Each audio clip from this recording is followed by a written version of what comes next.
Beyond the Tour and to our international club members.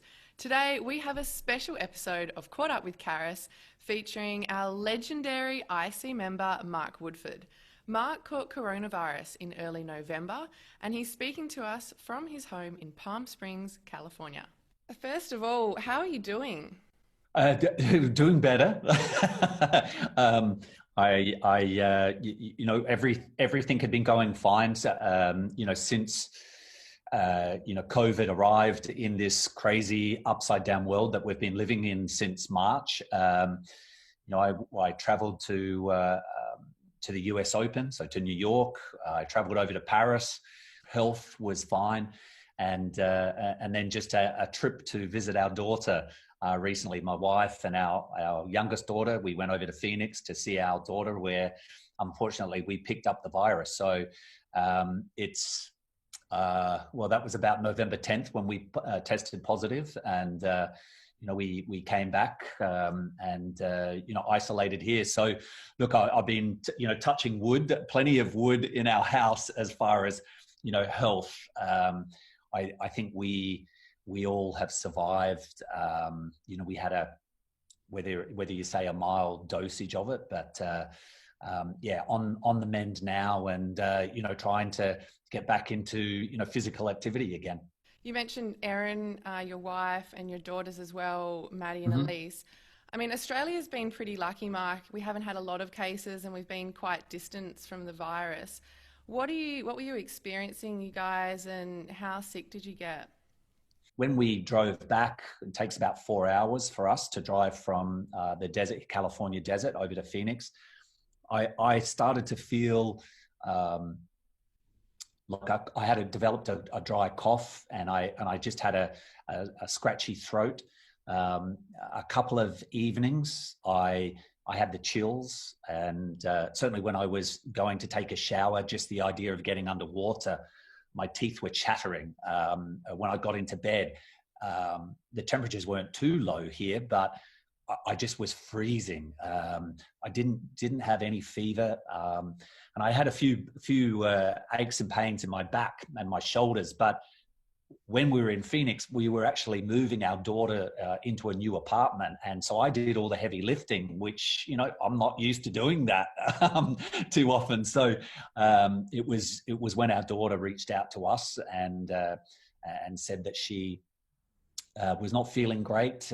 She went off and had a test on campus and came back positive. So we, of course, went the following day here in the desert, and our results came back positive. So we've over and done with all of the isolation, and we're just trying to build back up again. I really only felt off for probably about 48 hours, and the rest of the time, I was actually feeling okay. I just made sure that I was resting rather than just try to overdo things. But that was our experience.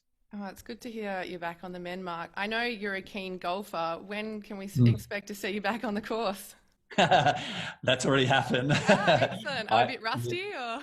Yeah. Look, I think during the early part of the year, with zero travel happening, it provided me the opportunity to, get back into playing golf a lot more often. I mean, I really put away my clubs for almost 3 years.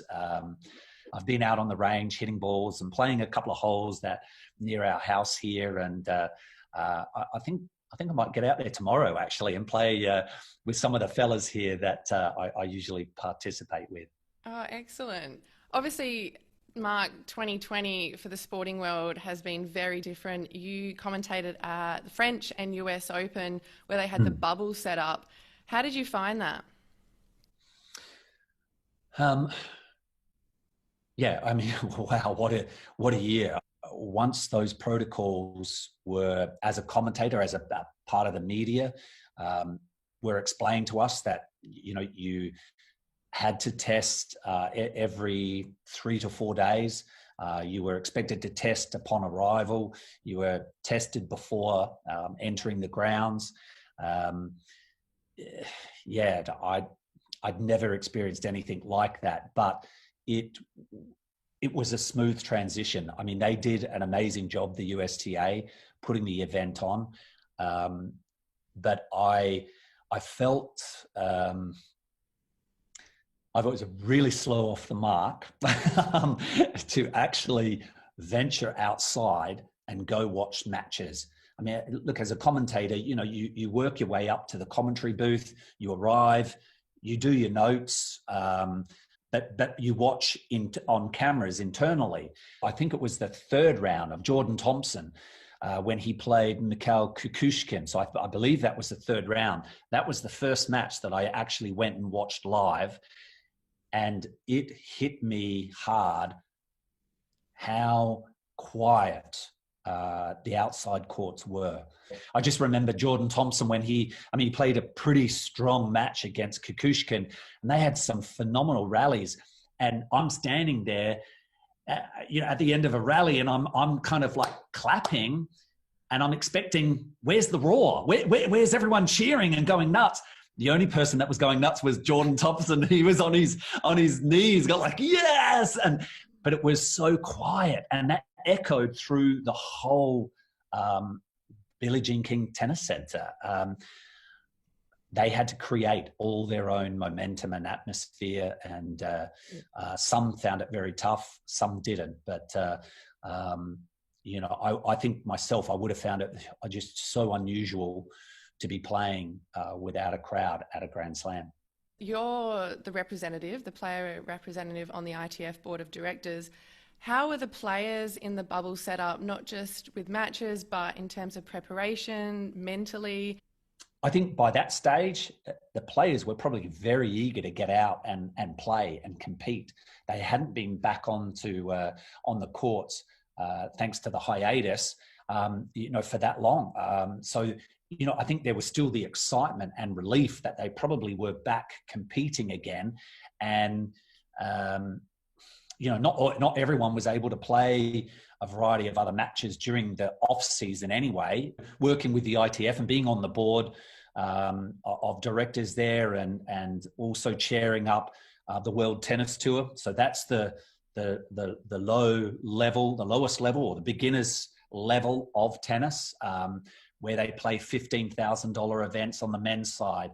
The calendar, unfortunately, has been depleted for those guys. And I know it's the same for the women as well, but at the pro level, there's been a number of tournaments that they could compete in. For the lower level, where there's not a lot of prize money available, there were a lot of countries that couldn't hold the tournaments. The number of events went way down, and it's been a hard slog for a lot of those players who have probably have faced the crossroads and made a decision that they have to retire because they just don't have an income coming in. And at that level, an income is so very precious to them. The Oz Open has just been announced for Feb 8th. What can Tennis Australia and the Aussie Open learn from and even improve upon from the previous slams that you've been to? Yeah, look, so I also went to Roland Garros, and their setup was almost the same as what the USTA did. I think that they weren't quite as particular about players.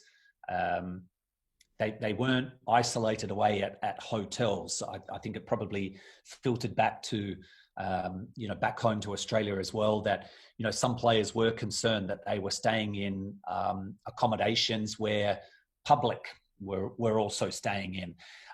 Where at the US Open, the properties were just for the players. I believe what's happening at the AO is that the players now, they will be able to do a soft quarantine, get down to the courts and practice for a certain amount of hours of the day. But I believe the hotel properties are just for the players. So it will be, a quarantine process where they're all, having to do the 2 weeks together. So I can't imagine, Karis, the headaches that TA have gone through in order to get the AO up and running. I know that there were plans in place for December time to run at the traditional dates. And obviously, there's been, back and forth with relevant powers. But I think, a lot of credit to, the people at home there at TA, to keep eyes on the prize, so to speak. And not only just in Australia, but I think for the sporting world, not just the tennis world, but the sporting world, that a major event like the Australian Open can go forward. And whilst, I'm not sure of, I haven't heard yet whether will allow crowds. I mean, obviously things could change between now and by the time we get to February, but gee, I hope we can get to the stage where there are crowds. And I know that there would be a ton of players that, gee, they'd certainly love to have that, hear that applause again. Have you spoken to any of the players, Mark, since Craig Tiley has sent out his letter, and how they feel on the protocols in place for the AO? No, I haven't. I think the concern for the players, and I'm commenting in general, is that here we are at the back end of November, early December, and there wasn't anything concrete in place. And look, tennis players, you go on, it's like a circus, a merry-go-round. You know when Roland Garros is happening, the time of the year Wimbledon and the US Open and the Australian Open. And when things are not in place, it's hard to, set your year up, and how you train. And given that there was, because of this pandemic, the plans just, have been last minute. And, I think is unusual and probably for players, because they haven't got any to this stage. I'm sure flight bookings would have increased a tremendous amount in the last 24 to 48 hours. But, the fact that probably that they feel it's a bit last minute, but the beauty of it is they're all in the same boat. No one is getting an advantage. Look, maybe some of the Australian players are, because they're at home right now. They can prepare, acclimate, from this point on and get ready for the summer. But, generally everyone is in that same boat. So, it's just, I think there's a lot of relief now on TA side, as well as the players, knowing that the Australian Open's going forward.